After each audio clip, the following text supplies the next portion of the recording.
جن کا معاملہ جو ہے وہ آپ کے ناپ تول میں نہیں آ سکتا، آپ کی کیمسٹری فزکس اس کا جو ہے وہ نہیں کر سکتی ادراک ہوگا یہ قیامت کی۔ ان میں نمبر ایک کیا ہے؟ ایک بہت بڑا دھواں آئے گا، پوری دنیا کو لپیٹے گا۔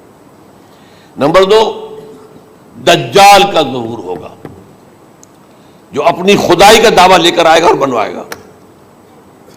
اس کے ہاتھ میں ہو جائیں گے، قبضے میں ہو جائیں گے سارے ذرائع پیداوار کے۔ اس کی طرف بھی پہلا قدم اٹھ چکا ہو، ٹرپس کے نام سے معاہدہ ہو چکا ہے۔ کوئی ملک اپنا بیج پیدا نہیں کر سکتا ہو، یہ بیج ہم نے ڈیولپ کیے ہیں۔ ان کے ڈیولپمنٹ سے پہلے تم ایک ایکڑ سے کتنی گندم لیتے تھے، آج کتنی لے رہے ہو؟ کس بنا پر؟ جینیٹکس کا جو کام ہم نے کیا ہے اس کی بنا پر ہو رہا۔ ہاں تو ہمارا حق ہے، اس کی رائلٹی ہمارے پاس آنی چاہیے۔ لہذا صرف ان اداروں سے، ملٹی نیشنل سے خریدا جائے گا بیج، اور بیج بھی وہ دیں گے وہ کہ جس سے جو فصل اگے گی وہ بیج نہیں لا سکتی، وہ بیج کا کام نہیں کر سکتی۔ جیسے آپ کو معلوم ہے کہ آپ کے ہاں جو گوشت کھایا جاتا ہے مرغے کا، تو مرغا وہ جو ہے اس میں مرغا ہو یا مرغی ہو، اس کے اندر کوئی وہ کیفیت ہی نہیں ہے۔ ان کے انڈے جو ہے ان سے آپ بچے حاصل نہیں کر سکتے، ہے تو انڈا، دیکھنے کو تو انڈا ہے، لیکن وہ بنڈا جو ہے اس سے بچہ تو نہیں حاصل کر سکتے۔ ایسے ہی وہ گندم کا بیج دیں گے، نظر آئے گی گندم، لیکن اس کے اندر وہ صلاحیت نہیں ہے کہ اس سے جو فصل اگے گی اس کا نتیجہ جو ہے وہ بھی آپ لے سکیں۔ یہ ہونا ہے، اللہ جانے، قدم اٹھ رہے ہیں ادھر۔ پھر یہ ہے کہ دابۃ الارض، زمین سے ایک حیوان نمودار ہوگا، زمین شق ہوگی۔ ابھی میں کہہ رہا ہوں خرق عادت ہے، یہ چیزیں وہ نہیں ہیں جو ہماری کسی حساب کتاب میں جو باتیں پہلے آئی ہیں وہ تو حساب کتاب میں آ رہی ہیں، ساری سمجھ میں آ رہی ہیں، ساری چیزیں مشاہدہ ان کا ہو رہا ہے۔ لیکن یہ ہے کہ دابۃ الارض، یہ کہتے ہیں کہ کوہ صفا، اس میں تو نہیں ہے حدیث میں، کوہ صفا پھٹے گا اور اس میں سے ایک حیوان دابہ وہ ظاہر ہوگا، تو اسی لیے فرمایا ہے وَإِذَا وَقَعَ الْقَوْلُ عَلَيْهِمْ أَخْرَجْنَا لَهُمْ دَابَّةً مِّنَ الْأَرْضِ تُكَلِّمُهُمْ، تو ہم اندر سے پیٹ کے چیر کر زمین کے پیٹ کو ایک حیوان کو برآمد کریں گے جو انسانوں سے بات کرے گا، گفتگو کرے گا۔ نمبر 4، طلوع الشمس من المغرب، یہ بھی خرق عادت، سورج تو طلوع ہوتا ہے مشرق سے، غروب ہوتا ہے مغرب میں، لیکن اس وقت معاملہ الٹا ہو جائے، یعنی جو کائنات کے اندر جو گڑبڑ ہوگی کچھ سمجھ میں بات آتی ہے کہ یہ معاملہ جو ہے یہ تو اس پورے سولر سسٹم کو اگر بدل دیتے ہیں تو مشرق مغرب ہو جانا، مغرب مشرق ہو جانا، یہ سمجھ میں آنے والی بات ہے۔ اس کے بعد ہے عیسیٰ ابن مریم کا نزول، جس کے بارے میں آج میں نے گفتگو کی ہے تفصیل سے۔ یہ نزول ہونا ہے، یہ علامات قیامت میں سے حضور نے بیان فرمایا ہے، اور قرآن مجید کی جو اصطلاحات ہیں اس کے حوالے سے میں نص قطعی جو ہے وہ میں آپ کے سامنے رکھ چکا ہوں۔ پھر یاجوج ماجوج کا ایک معاملہ ہے، یہ میں ابھی اس وقت زیادہ اس پر بات نہیں کر سکتا۔ حضرت عیسیٰ علیہ السلام کے نزول کے بعد دو کام ہوں گے، یہودیوں کا قلع قمع ختم، تمام یہود، ایک کام تو یہ ہونا ہے، اور نمبر 2 عیسائیت کا ختم ہو جانا۔ عیسائیت کی نفی کر دیں گے، بھائی تم مجھے خدا کا بیٹا بنائے بیٹھے ہو، میں تم خدا کا بیٹا نہیں ہوں، میں تو اس کا بندہ ہوں، رسول ہوں، میں نے تم سے کب کہا تھا کہ مجھے خدا کا بیٹا بناؤ۔ نمبر 2 یہ کہ وہ خنزیر کو قتل کر دیں گے، یعنی یہ تم نے خنزیر کب سے کھانا شروع کر دیا؟ میں تو تم کو نکاح اجازت دے کر گیا تھا، یہ تو شریعت موسوی میں حرام تھا، اور میں کہہ کر گیا تھا کہ یہی شریعت تم پر لاگو رہے گی، ہاؤ کم؟ تم نے کیسے یہ؟ آج بھی بہت سے رومن کیتھولکس جو ہے وہ سور نہیں کھاتے، وہ اس میں ہے ان کے اندر کچھ نہ کچھ بات جو ہے جو حضرت عیسیٰ کی تعلیمات کا کچھ اثر ان کے ہاں ہے۔ میں تو ایک مرتبہ، یہ 1971 کی بات ہے، 4-5 دن کے لیے برسلز میں رکا تھا، اس لیے کہ وہاں مجھے ایک صاحب نے خط لکھا تھا کہ وہاں ایک نوجوان ہے، ابھی اس میں ایمان لایا ہے، اور اس کے کچھ مسائل ہیں، ہم کوشش کر رہے ہیں ان کے مسائل حل کریں، آپ بھی جا رہے ہیں۔ میں انگلینڈ جا رہا تھا تو واپسی پر آپ ان کے یہاں چند دن ٹھہرے، میں حیران ہوا، ویسے اس نے مجھے اپنے گھر ٹھہرایا نہیں، اس لیے کہ ماں باپ تو اس کے کرسچن تھے، اور پولیس کا چیف آفیسر اس کا باپ تھا، چیف آف پولیس فورس۔ اس نے مجھ سے ایک دن کھانے پہ بلایا، میں ہوٹل میں ٹھہرایا مجھے، اس نے کہا آپ اطمینان سے یہاں کھانا کھائیں، اس گھر میں نہ آج تک کوئی شراب کی بوند آئی ہے اور نہ ہی کوئی بوٹی آئی ہے سور کی، رومن کیتھولکس۔ اب اکلوتا بیٹا تھا یہ عبدالعزیز، اس نے بعد میں بیان رکھا، وان کینٹر اس کا نام تھا جو کہ اوریجنل تھا، پھر اس نے نام رکھا عبدالعزیز وان کینٹر، پرانا نام بھی بحال رکھا. نہایت ایک نہایت خوبصورت، 28 سال کی عمر تھی، اور اس وقت میں نے دیکھا تھا کہ اس کی فقہی معلومات جو ہے میری معلومات سے 10 گنا زیادہ. اس کی وجہ کیا ہے؟ وہ گیا تھا موراکو میں ایز اے ٹیچر ملازمت کرنے، پیسہ کمانے. وہاں وہ مسلمانوں سے اس کا ہوا ربط ضبط ہوا، اسلام کی تعلیمات سامنے آئی، اسلام لے آیا. اب اکلوتا بیٹا ہے، اب ماں باپ جو ہے کرسچن کیتھولکس. جب وہاں سے واپس آیا تو پھر کہتے ہیں کہ ہمارے درمیان ایک معاہدہ ہے، وی آر لیونگ ٹوگیدر، لیکن یہ معاہدہ ہے ہم مذہب پہ بات نہیں کریں گے، بس باقی جو بھی ہے وہ ساتھ رہ رہے ہیں. لیکن میں حیران ہوا، مجھے معلوم نہیں تھا. اچھا اس کے بعد اس نے جب اسلام کا فیصلہ کیا تو اس کے سامنے سوال آیا کون سی فقہ اختیار کروں. تو اس نے بڑی جو ہے تھورو اسٹڈی کی ہے تمام فقہوں کی، کمپیریٹو اسٹڈی. ان کو کرنے کے بعد پھر فائنل فیصلہ اس کا یہ تھا کہ حنبلی فقہ میں اختیار کروں. چاروں فقہوں میں سب سے لیٹسٹ حنبلی ہے، یعنی حنفی نمبر 1، پھر مالکی نمبر 2، پھر اس کے بعد شافعی نمبر 3، پھر یہ امام احمد ابن حنبل ہے. اور امام احمد ابن حنبل کے زمانے تک احادیث بہت بڑے پیمانے پر جمع ہو چکی تھی، جبکہ ابھی حضرت امام ابو حنیفہ کے زمانے میں کوئی اتنا زیادہ جو ہے حدیث کا بھی ذخیرہ نہیں بنا تھا.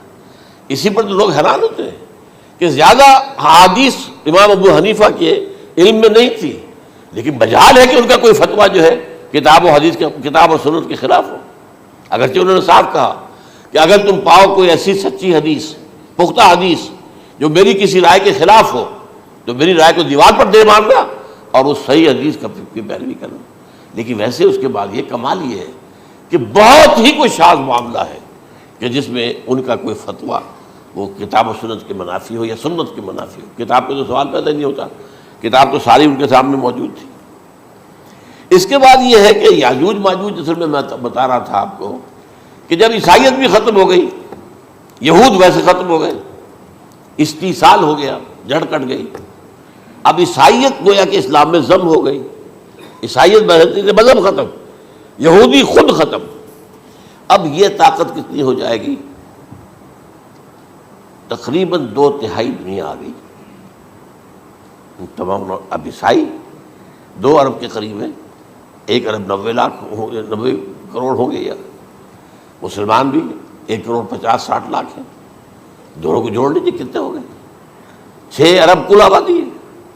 لیکن اس کے بعد آتا ہے یاجوج ماجوج کا خروج. یہ یاجوج ماجوج میرے نزدیک چائنا اور رشیا ہے. ان کی مجموعی طاقت اتنی ہوگی اور یہ اس طرح آئیں گے ہر اونچائی پر سے اترتے ہوئے، پھسلتے ہوئے. جیسے 1962 میں جب وار ہوئی تھی بٹوین چائنا اینڈ انڈیا 1962 میں، تو وہ اس وقت کا نقشہ جو آج بھی اخبارات میں پڑھتا تھا تو یاد، waves after waves of Chinese soldiers were coming down the slopes of Himalayas. یہ تو وہ ہے نا جن کی تعداد کا کوئی حساب نہیں ہے. اور رشیا اور یہ مل کر جو ہے، میرا اندازہ یہ ہے کہ جب پہلے ملحمۃ العظمیٰ ہوگی وہ عیسائیوں اور مسلمانوں کے درمیان، اس وقت یہ دونوں پاورز نیوٹرل رہیں گی. لیکن غالباً یہ بات طے کر لیں گی کہ ویپنز آف ورلڈ جو ہے ماس ڈسٹرکشن، یہ استعمال مت کرنا. اگر یہ ویپنز آف ماس ڈسٹرکشن استعمال کرو گے تو ہم میدان میں آ جائیں گے. اس میں وہ جنگ جب ہو چکے گی، پھر حضرت عیسیٰ کو فتح حاصل ہو جائے گی، اور پھر یہ کہ یہودیت ختم ہو جائے گی، عیسائیت بطور مذہب ختم ہو کر اسلام میں ضم ہو جائے گا. پھر وہ 40 برس کا عہد حکومت ہے حضرت عیسیٰ علیہ السلام. لیکن جب یہ فتح ہو جائے گی ان پر، اب یاجوج ماجوج آئیں گے اور اتنی تعداد میں آئیں گے کہ بحیرہ طبریہ جو ہے اس کا سارا پانی پی جائیں گے. یہ تو اگر آپ کو کبھی اندازہ ہو یا کوئی آپ جانیں ان لوگوں کو جو ان چینیوں سے واقف ہیں، وہ کہتے ہیں زمین پر ہلتی ہوئی کوئی چیزوں سے وہ چھوڑی چھوڑ کے کھا جائیں گے. جہاں وہ جاتے ہیں ایز اے لیبرر، وہاں کے جو سارے کتے ہیں ختم، ساری بلیاں ختم، ہر شے، وہ جو سانپ کھاتے ہیں، ہر چیز کھاتے ہیں. اور یہ تمام ایسٹرن کنٹریز کے اندر ہوتا ہے. بڑی ڈیلیشس ڈشز ہیں یہ سانپ وغیرہ وغیرہ. اور یہ جس طرح کھا جائے، پانی پی جائے، ایک قطرہ نہیں رہے گا اس پر.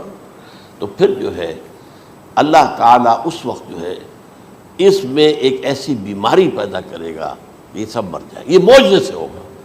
یعنی ان کے اوپر فتح جو ہے وہ عام لڑائی کے ذریعے سے نہیں ہوگی، بلکہ اس کے اوپر فتح جو ہوگی وہ اللہ تعالیٰ سے معجزہ، ایک بیماری پیدا ہوگی سب مر جائیں گے.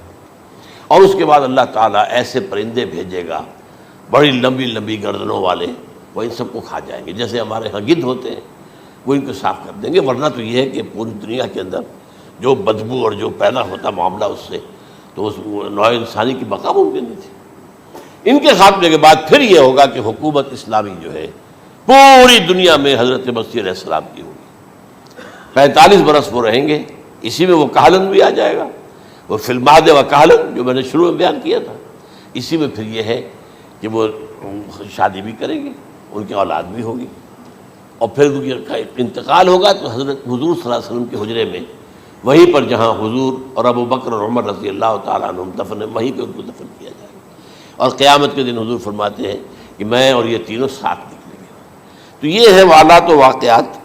بہرحال اس میں یہ ہے کہ یہ نوٹ کر لیجئے کہ جہاں تک ہمارے ہاں آج کل کا معاملہ ہے، میرے نزدیک میں یہ کہنے پر مجبور ہوں، جو رفع و نزول مسیح کو نہیں مانتا وہ کم سے کم منکر حدیث ضرور ہے. میں اس سے کم کا فتویٰ نہیں دے سکتا. اب یہ ہے کہ جو لوگ مہدی کو نہیں مانتے ان کا معاملہ میں مختلف سمجھتا ہوں. چند منٹ لے رہا ہوں آپ کے، اور اس لیے کہ ان کی حدیثیں صحیحین میں نہیں ہیں، بخاری مسلم میں نہیں. اور یہ کہ بہرحال ان کا معاملہ جو ہے وہ ایسا نہیں ہے حضرت عیسیٰ کا. حضرت عیسیٰ کے آنے کا جو کچھ ہوگا وہ تو میں نے آپ کے سامنے بیان کر دیا. لیکن یہ ہے کہ حضرت مہدی ہمارے نزدیک اس میں خرق عادت کوئی ہے ہی نہیں. جیسے ہر صدی کے مجدد ہوتے ہیں، آخری صدی کے مجدد وہ ہوں گے، اور میرے نزدیک یہی آخری صدی ہے، اور اسی میں حضرت مہدی کا ظہور ہو جانا.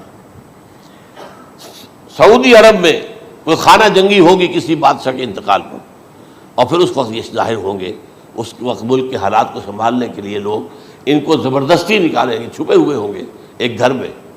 یہ حضرت ام سلمہ رضی اللہ تعالی عنہ کی روایت ہے کہ ایک بادشاہ کے انتقال پر یہ خانہ جنگی ہو جائے گی، اور ایک شخص مدینے سے بھاگ کر مکے میں چھپ جائے گا.